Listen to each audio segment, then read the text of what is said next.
Life is such a blur. Email details, more stuff. My business is consuming me. Am I really living? When do I get to do what energizes me and enjoy the rewards? Welcome to your second life. All is now doing what you love and loving what you do. It's radical creativity. Here's your host, the VIP coach, John Davidson. Folks, it's Radical Creativity. This is JD, and I'm very excited about today's show. We've got some great material for you today. Very excited to have all of our listeners around the world listening to the VIP Coach. This is Radical Creativity, what used to be No Hype Allowed. We did 55 episodes or 55 shows of No Hype Allowed, and I decided to change the show topic to Radical Creativity because through our coaching work with VIP coaching clients, I began to see an emerging model where a business owner could liberate himself not only internally, but externally in his life, set up the right support systems, adopt the right kind of habits and behaviors to put together a full package so he could be totally full, liberated, maneuverable in life, and free. Not only free internally to express all that he is, become more of himself, and be competitive, but really set up the kind of world he needs to have around him with the support he needs, the kind of conduct and behavior he needs, the kind of clients he's going to need, and the kind of conversations in context that allow him to help the world see the opportunity of him and help him relate to himself, not just as a salesperson, but really as a serial creator, someone that causes dreams to exist that deeply matter to him. So we're going to shift our format a little bit today, folks, in that I'm going to take a question that was asked to me this week by some of our clients in session.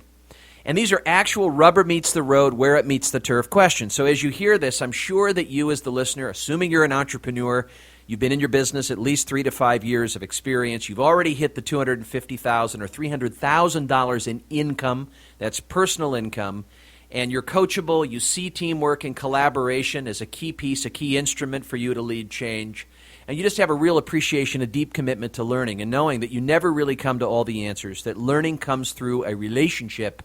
You have to relate with other individuals. You have to look outside your own answers, the conclusions you make up, in order for you to grow and evolve. And there's never-ending quality to that you're always learning, always evolving, and that means you're staying young. You're willing to come to terms with your own ignorance. You're willing to be comfortable enough with your own ignorance. Make space in yourself. Be available to what could be going on right now. And in that way, I like to think of it this way, is that if you look at things that way, if you have more questions than answers, what you allow yourself to do is you allow yourself to be changed by the world around you. And I can't think of a greater way to feel more full and more free is to let go of the barriers, to open the heart, open your mind, open up what we call your open will so that you can take delivery of all the things that the world needs of you. And so the question today, the first question for this first half of the show is this. JD, how do I stand still? I think this is the question is, I've gotten so busy, I've gotten so caught up in the whip-ass express train of life, I've got so much I have to do, I have so much that my mind is being clocked to work on. How do I come home and shut it all off? How do I get home at 6 p.m. and disattach and cut off from that stream of stuff that's always on my mind? How do I part ways with my thinking? And I think it's a great question. And I think the question bears a couple of ground rules or a couple of maxims, things, principles, concepts that we should be looking at. Number one is that your attention span, whatever you pay attention to, is something that is within your ability to control. That you are not a victim. You see, if you're fundamentally oriented in life, if you're relating with life unconsciously in a way where you're saying life is about the circumstances and my job in life or my course in life is to respond and react better to those circumstances, then already you're screwed to get your own stillness. You're screwed to have a choice about how you want to direct your attention because then you're saying that I am not a predominant creative force in my life, right? You can choose to be that. But if you choose to let the circumstances be what organizes you in the moment, then all you're doing at best is coming up with a better response to those circumstances. But either way, just on the underlying level, in the fundamental level in how you relate with life, unbeknownst to you or automatically, you may be coming into things thinking that you're like a mouse in a maze, and you have to come up with better responses to life, right? We come back with better responses. And so what do? Out of that, we begin to look at the quality of our responses. We look at ways to cope, or we try to find better ways to figure out the situation. And at most, the actions that we're taking are problem solving. We're really not creating. We're just operating out of situations that we're in, kind of getting rid of unwanted circumstances. And that in there lies maybe one of the fundamental roots of the very reason why we cannot get still. So that's one thing we're going to look at, is the fundamental orientation and what I call the fundamental choice. The second piece that we should be looking at to address this question is, what are the concepts that we have in our mind about time? You know, a lot of us have come to the conclusion that out of all of these things going on, the blur of life, the rush and the gush, having to be places, having too much to do, having too many obligations, too many commitments, too many people to please, too many social expectations to sell out to, we've gotten off of our own terms with ourselves. We've forgotten what really matters to us. We've forgotten ourselves. And the reason we don't pay regular visits to ourselves is that underlying that, we have a concept about time. And that is, we run the tape, I don't have any. It's too hard to see that, though, because it's the water that we're swimming in. We imprison ourselves by our own cognition. And our cognition is, I believe, that I don't have any time. And so if you look at that as a spectator, just take yourself out of that for a minute. Look at yourself from the outside on a park bench. What would one experience with a mental model of I don't have any time? That's right. You don't have any time. In other words, that becomes truth. That becomes your reality. So when you have free time, for example, which is something we all need as entrepreneurs, is that cut-off, battery charging time to relieve stress, to become young again, right? Rejuvenate, which means to repeat juventud, repeat juvenile. We don't become young again because we're stuck in the concept that we don't have any time. And so when we get that time, when that time comes upon us, we don't make that choice because we're imprisoned by this conclusion that we don't have any time. Now, outside that, there's another truth. The truth is that you have 24 hours, I have 24 hours. We all have the same amount of time. And so there's kind of a cosmic joke here that makes us kind of wake up into an embarrassing moment. It's like, oh my gosh, and how did I pull the fool on myself here? Is that you have the same amount of time. It's just what you're doing is a higher priority than what you would really enjoy or you truly intend to be doing. And so you're getting subverted or ambushed or outlawed by things that are not urgent or shouldn't be urgent, but that yet they are because we perceive them as urgent. And so we get jumpy and we get reactive and we move towards those things out of the idea that there isn't any time. The other component is that there is a level of trust that usually out of this we start to not trust ourselves. And what I mean by that is that we conclude that we're probably going to forget.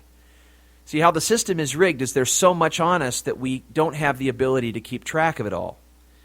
And so since we don't have the ability to keep track of it all, we kind of know already, we sort of rig ourselves, we trip ourselves into saying, you know, JD, I'm probably not going to get that done. So if I got to get it done now so I won't forget. Because I don't want to let anybody down, and I don't want to let myself down. So I'm better to just get this done now. Let me just go with it. And what we forget is that is just a product of a thought we have about ourselves. We hold a concept of ourselves that we can't trust us to finish it. Right? And so we get involved in it. We get into it. We get into it too deeply, and then we find ourselves lost, putting our attention on the wrong things, getting outlawed by too much stuff, handling the low priority items, and then ambushing or forgetting the most important things. So I've mentioned three things to you. One is your fundamental orientation to how you relate with life and that you have a choice about that. Let's make a choice right now. Let's choose to be a fundamental kind of a creative force in your life, a predominant creative force in your life. And when you do that, you suddenly insert yourself into taking personal responsibility. In other words, your actions are going to rise out of what you want to cause to exist, what you're going to create, rather than the circumstances. That gives you space. That gives you a chance to step back and say, wait a second. I'm going to remember now what really matters to me. And that's going to dominate and inform my choices right now. No one has a gun to my head. I don't have to be doing what I'm doing, but I'm going to remember that. Okay, so that's something you can do. That's an inner change that you can make that changes the outside. That's an inner shift, because now you're relating with life on a different term. It's not really about what life needs you to do. You can acknowledge that, but you don't have to get caught up in it. So you can touch the reality of the present moment, but you can choose whether to get caught up in it. That's your choice. And one of the most important ways to strategically think well is to know what matters at every moment. Because when you know what matters at every moment, you can choose to head into what matters or not, and you can compare and contrast. You can say, well, this does not matter to me, but here's why I should do it. Or, it really does matter to me, and I'm going to fold it into what my goals depend on me for. Okay? So having a place to go, knowing what matters to you, brings you into the moment and faces you in the direction of something that matters more than the seismic reaction that you might have to what's pending on you. And granted, life does play out courses and things, currents. There's riptides in life that do happen. Life plays a wild card on us. And so at times we have to forgive ourselves for playing that wild card, and that we don't always have control, and we have to let go of that and renounce it. But that doesn't mean you forget your deepest intentions. That underneath all that, you have a larger context in which you conduct your behavior. So the first one is that fundamental choice. The second one is just being aware of that carriage that you have, of that concept, that you cradle that concept of I don't have any time. And since I don't think so, I can see how that plays out in patterns. That when I'm in free time, I can't even relax because I feel guilty. Right? Everything's supposed to be work. I can't play guilt-free because I don't have any time. And so if I indicated to myself that I did, it might seem wasteful or I'm not enough, right? That I'm not doing enough. And so I feel guilty about that. And yet for entrepreneurs, free time is a necessity. It's like breathing. They depend on it. It's the beginning. It's not the end. And it doesn't need to be justified. And so we teach that to all the entrepreneurs in the program. And as they begin to operate out of that and live out of that, they begin to find that their free time is one of the most productive elements that they could plan and do. And if they plan it in advance, it psychologically positions them to use the time they have now to buy that time later. It's a very different way of approaching it. A little counterintuitive to what we might think and how we define productivity. But if we put our free time first and build the business to serve our life rather than to own us, right? We own a business rather than owning us. In other words, it serves our life rather than us serving it. Right? We're able to approach it from a very different way. And so it's a very high regard, kind of a relook, a re-overhaul on your perspective about free time. So there's something there that may need to shift. Kind of a wake-up call. Pay a visit to your concepts and say, wait a minute, I'm relating to my concept of time rather than looking at the real perception of things here, that I have the same amount of time as everybody, and I don't need to fall on my face about how much time I don't think I have, and therefore it becomes true. Right? So the third component. What's that third component that's hanging out? Well, that third component of, wow, how do I make sure that I stop, I stand still, I shift my attention? What am I going to do in this moment to do that? I've got to carry on what really matters to me. I've got to stop in this moment, really readjust my attention and do this. And again, I think it means holding a remembrance of what really does matter. But then you begin to ask yourself, well, can I really trust myself to get to the thing that I'm not going to do? And so what you can do is to develop a memory jogging system. You can use Outlook for that, or use your planner for that, or just use simply a spiral notebook. And that what you do is you get out of your head. Write that down, right? Staple that on your forehead. Get out of your head. Get out of your head. Because if you store it in your head, what you're doing is assuming that your RAM, right, symbolically like a computer, is big enough to handle your hard drive. And the reality is it's not.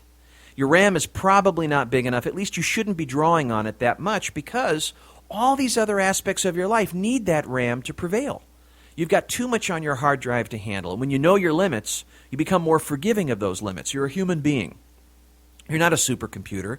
You weren't designed to have an online storage system where you could remember everything you need to do. And so you need to depend less on you and rely more on a computer or a system that allows you to memory jog yourself on your most important activities, your most important tasks. You have a sense, you have an inventory of all the things that you're not to be doing and the things that you count on yourself to do. So in the moment, you're making those decisions, right? Somebody needs something. A lot of their perceived urgency is just perception. It's not real. They could wait 24 hours, and really what they want from you is more quality. They don't want speed. So we have to negotiate that. Mr. Buyer, do you want more quality or do you want speed? I think quality is my value proposition to you. It's not about speed. So would you be willing to trade with me? I'll get that printed for you by Friday at 5 o'clock. It'll be the highest quality that you're paying for. You'll get your money's worth. Or I could get it to you tomorrow. It'll be 80%. Which one do you want? You give them a choice. Always trade quality for speed. People will forgive you for that all day long. All they want to know is that you've acknowledged their expectations. It's not about you carrying it out right away. Certainly if you can, do it. And have the manpower and the scale and the systems to produce that. But over-promising and under-delivering is really a problem, especially for the long term, because people can't count on you. So what I would do is I would under-promise and over-deliver. In other words, give yourself 2 or 3 days extra. You don't know what's going to come up. And let them know that they're going to get a much better, higher quality. Go ahead and schedule it. If it's a problem, ask them. Maybe you can delegate it, or maybe you can renegotiate that with your priorities and say, okay, this is one I absolutely have to do. But at least you're giving yourself the space, the room to perform, and not putting so much pressure on you as a hard worker, as a people pleaser, but instead really giving people the kind of value and operating within your ethics. Long term, that creates sustainable trust. So I'm going to be right back with the next question. We're going to take a break. Hang on. Having a life where you have the creative freedom to do what you love and to offer the world something that only you can bring to the table. That is the world of high-level performance with John Davidson. That is the world of radical creativity. That is the world that you can be a part of when you realize all that is holding you back is you. Begin the journey through one-on-one coaching that gives you the finesse for business and lifetime achievement, and find your place on the roadmap to high-level performance today. Visit highlevelperformance.com. What matters to me? What is my true work? Monetize your passion and enjoy creative freedom with the VIP Coach. You're listening to Radical Creativity with Executive Performance Coach John Davidson. All right, it's Radical Creativity. This is JD. And we're going into part 2 of the show. This will be a little shorter, folks, than part 1, but I think it's a great question. I'll get right down to it, right to the point. So as an entrepreneur, most of your time is spent selling and marketing yourself and your business. People buy people. So what your job is to go out there and have transformative conversations with potential buyers, buyers that fit your ideal criteria, people that would probably appreciate your unique abilities and gifts the most, the people you're really meant to serve doing what you're really meant to do. You know what that is. You've hit that sweet spot. You've had conversations with them, or you feel that warmth in you, that something in you that says, you know, I could really apply some generative care to this person. I could really bring full force, our tour de force of capabilities to this individual. This is really someone who we're positioned for. You know it was a lock and key. And it's those kind of clients that are so much easier to work for. And that's the question. The question is, JD, I have a 20% group in my business that's responsible for 80% of my headaches. What am I going to do? Because every time I get caught up in the windstorm of their 20% bullshit, I've got to bring out all these things in my business. I got to do all this work. It throws us out of profit. It tweaks my P&L. I don't enjoy it. I don't drive home the same. It's not rewarding. It's not worth it, right? These 20%ers rain on your parade, right? They're the duds. Those are the vampires that you have to put a wooden stake in. And this is one of the hardest things, I think, for VIP coaching clients to do, is to, number one, envision a business, envision a practice or a professional business that only involves servicing the clients they absolutely 100% love. We're not talking about the ones that say, hey, I'll write you a huge check. Are you happy with the money?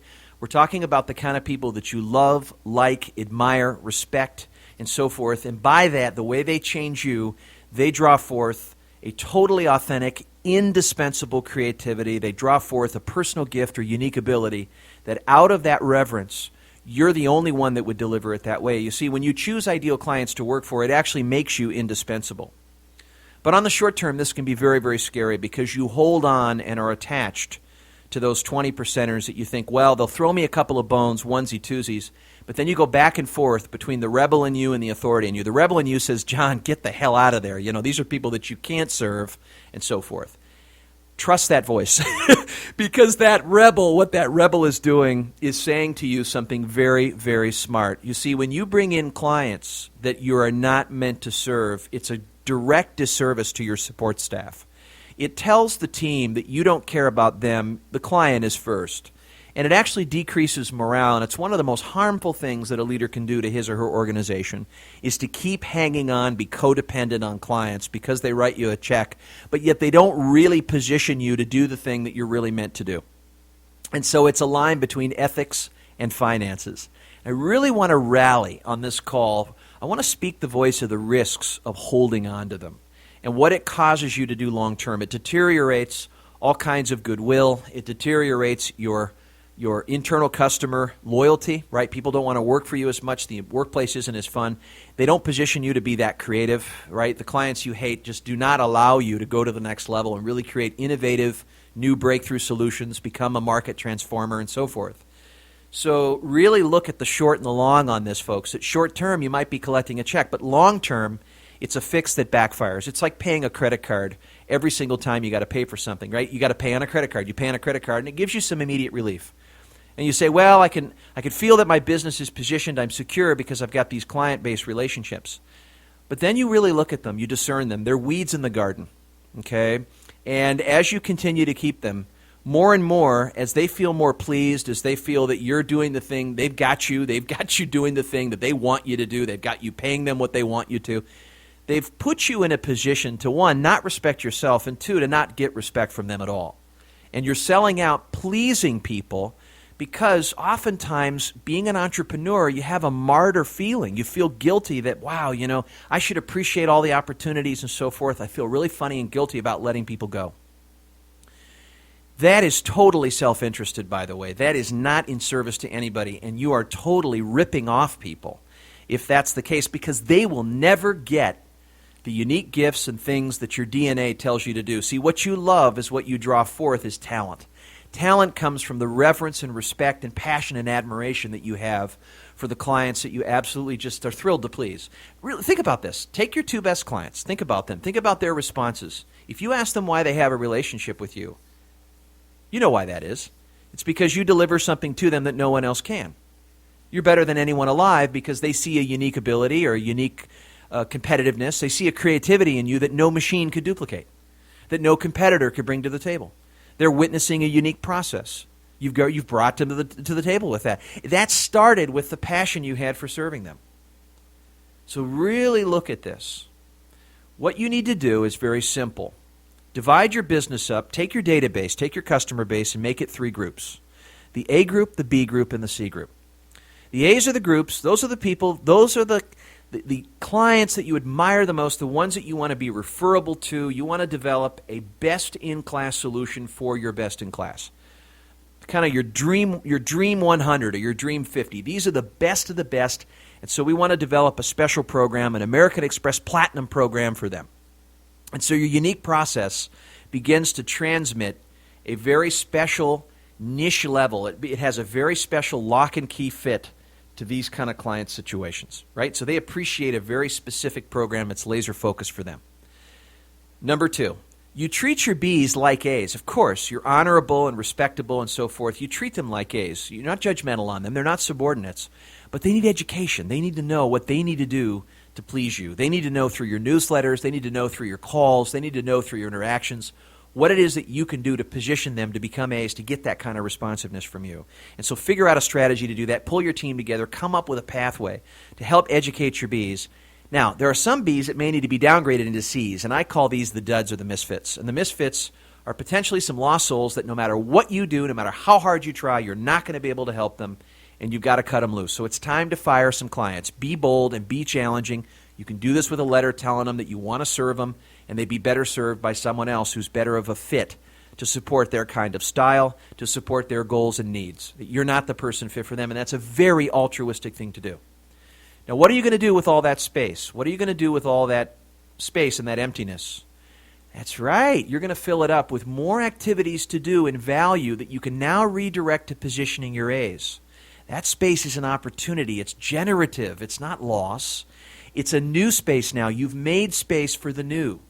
You've disattached, you've renounced, and that space is now a space out of which new creativity is going to come, and I need you to trust that. That is absolutely vital to what you do. And so I want to encourage you. I want to inspire the courage in you to really discern and look transparently at your current list of clients, your A's, your B's, and your C's, and to develop a section-by-section plan on how you're going to further your A's to refer you more, right? Educate them, orient them so they develop more referrals to A's. 2, you're going to position your B's and educate them. And C's, you're going to be cutting them loose and making space for more educative energy and more improvement energy, more service energy, more qualitative, unique process, unique solutions for those A's. And what you're going to notice is that your business is going to propagate and pollinate and build on itself, bringing in more A's and B's, because you're the one who's got to draw the line. You've got to draw the line and be willing to walk away. You have to have the intestinal fortitude to say, no, thank you. I can't serve a person like that. I know who I've got to serve, and I'll be the first to say that. And if you're not positioned that way, I'm holding there. Philosophically, you have to stand fanatical about that. And when you do, I've done it, I've lived it, I've taught it for 14 years, and I've taught it to over 400 entrepreneurs, and not one of them has ever said, JD, I took a loss. They may in the short term, but if you're not willing to make those sacrifices for the long term, you shouldn't be an entrepreneur. You may have some discrepancies, but that space you're going to make is a space out of which new clients are going to come. So I hope you hear me, and you hear me from your heart, and you took away something from this. I so appreciate you following our show, Radical Creativity with the VIP Coach. You can reach us at 714-375-6624. That's 714-375-6624. Or find us online at highlevelperformance.com. I'm Coach JD, and I appreciate the opportunity to share this time with you and share these new ideas.